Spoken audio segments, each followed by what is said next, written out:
রব্বুকা যখন প্রশ্ন করা হবে, আল্লাহর বান্দা ডাক দিয়া বলবে, আসছো কত দূর থেকে তোমরা? কয় এত দূর আসমান থেকে আসছো।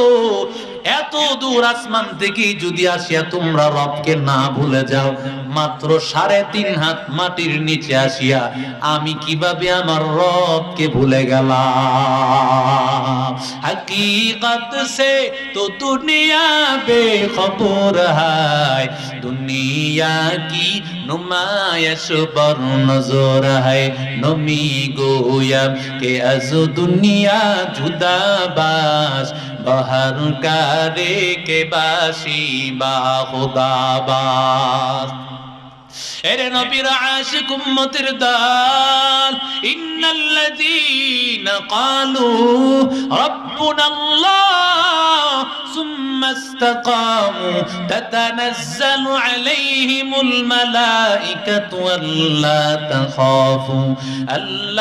তাখাফু ওয়া লা তাহজানু ওয়া আবশিরু বিল জান্নাহ। আল্লাহ তাআলার বান্দা যখন মুমিন বান্দা রবের পরিচয় নিয়া দুনিয়ার জমিনে রবের হুকুম আহকাম অনুযায়ী, নবীর তরিকা অনুযায়ী চলে যখন বান্দা কবরে যাবে, এই বান্দা দুনিয়ার জমিন থেকে বিদায় হয়ে যাওয়ার পরে ফেরেশতারা তার সামনে হাজির। ফেরেশতারা ডাক দিয়া বলবে, আল্লাহ তাখাফু ওয়া লা তাহজানু। এরে বান্দা চিন্তা করিও না। কেন চিন্তা করবা? এরে আল্লাহর বান্দা, তোমরা হয়তো চিন্তা করতেছো টাকা পয়সা বেশি হয়তো কামাতে পারি নাই। পাশের আমার বন্ধু লক্ষ কোটি টাকা সুদের টাকা দিয়া পাহাড় গড়ে টাকা পয়সার পাহাড় করেছে, সন্তান পরিবারের জন্য বহু টাকা পয়সা ব্যবস্থা করে গেছে। আজ আমি কোনো ব্যবস্থা করতে পারি নাই, কারণ আমি আল্লাহর হুকুম অনুযায়ী চলতে গিয়া হালাল অনুযায়ী চুরিছি, হারামের পথে যাইতে পারি নাই। আল্লাহ তাআলা ডাক দিয়া বলবেন, তোমার সন্তান ফ্যামিলিকে রাখি আসছো, চিন্তা করিও না। আল্লাহ তাআলার পক্ষ থেকে আমরা ফেরেশতারা জানায় দিলাম, চিন্তা করিও না, টেনশন করিও না। আল্লাহ তাআলা এতদিন পর্যন্ত জিম্মাদার ছিলা তুমি, এখন থেকে তোমার পরিবারের জিম্মাদার আল্লাহ হয়ে গেছি। হাসবুনাল্লাহু নি'মাল ওয়াকিল, নি'মাল মাওলা ওয়া নি'মান নাসীর। ومن يتوكل على الله فهو حسبه ومن يتق الله يجعل له مخرجا। আল্লাহ বলেন, আল্লাহ কি ভয় করেছো? আল্লাহ তাআলা কবরের জগতে যাওয়ার পরে চোখটা বুজার পরে তোর আর কোনো টেনশন নাই, ফ্যামিলি নিয়ে টেনশন করা লাগবে না। ওদেরকে দিন শিখায় যাও, কোরআন শিখায় যাও, কোনো টেনশন করিও না। এরে আল্লাহর বান্দা, আল্লাহ তাআলার বান্দার মুখটা এবার হাসি হাসি ভাব। মানুষেরা দেখে বলে, এটা মুমিন বান্দা, নামাজি বান্দা, নূর মসজিদ এলাকায় 5 ওয়াক্ত নামাজ আদায় করত, লোকটা নামাজি আল্লাহর বান্দা ছিল। কিন্তু না না, ফেরেশতারা তাকায় দেখে এখনো বেজার। কি ব্যাপার, বেজার কেন? তোমার ফ্যামিলির ব্যাপারে এত সুসংবাদ জানাইলাম আর সুসংবাদ দিলাম, জান্নাতে থাকবা। ওয়া আবশিরু বিল জান্নাতিল্লাতী কুনতুম তুআদুন।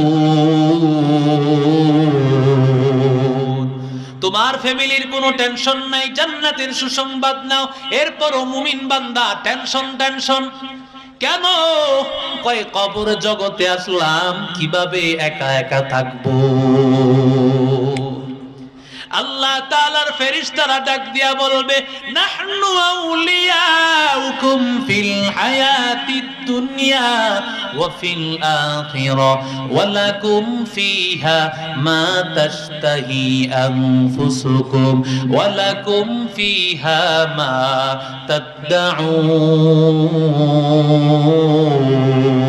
তাদউন। আল্লাহ তাআলার ফেরেশতারা ডাক দিয়া বলবে, কোনো চিন্তা করিও না, দুনিয়ার মধ্যে আমরা তোমার বন্ধু ছিলাম, দুনিয়ার মধ্যে সব জায়গায় আমরা তোমার বন্ধু ছিলাম, আর কবর জগতে আসলি চিন্তা করা লাগবে না। আল্লাহ তাআলার পক্ষ থেকে আমরা ঘোষণা করলাম, দুনিয়াতেও যেমন বন্ধু ছিলাম কবরেও তেমন বন্ধু থাকলাম, কিয়ামত পর্যন্ত আমরা তোমার বন্ধু থেকে যাব। এজন্য সেই রবের পরিচয় নিয়ে কবরে যাইতে রাজি আছি ইনশাআল্লাহ। আল্লাহ তাআলা আমাদের সবাইকে রবের পরিচয় নিয়ে কবরে যাওয়ার তৌফিক দান করেন, জোরে কোন আমিন। ইনশাআল্লাহ আপনাদেরকে খুব দামি দামি আলোচনা শোনাবেন। আসলে আমার অনেক দূরে আর একটা মাহফিল আছে। আলহামদুলিল্লাহ আজকের প্রধান আকর্ষণ, প্রধান মেহমান হাজারো হাজারো ওলামায়ে কেরামের উস্তাদ আল্লামা মুফতি আব্দুস সবুর সাহেব অত্যন্ত চমৎকার আলোচনা করেন। আমাদের নারায়ণগঞ্জের ঐতিহ্যবাহী দারুল উলুম দেওবন্দ মাদ্রাসার সুনামধন্য খতিব মুফতি হারুনুর রশিদ হাফিজাহুল্লাহ হযরত ইনশাআল্লাহ অত্যন্ত দামি দামি আলোচনা করবেন, এবং মুন্সিগঞ্জের হযরত মাওলানা মুফতি রাজাউল বারী সাহেব তিনিও ইনশাআল্লাহ খুব দামি দামি কথা বলবেন ইনশাআল্লাহ। আমরা ইনশাআল্লাহ ধৈর্য সহকারে সবাই বসবো ইনশাআল্লাহ। আসসালামু আলাইকুম ওয়া রাহমাতুল্লাহি ওয়া বারাকাতুহু।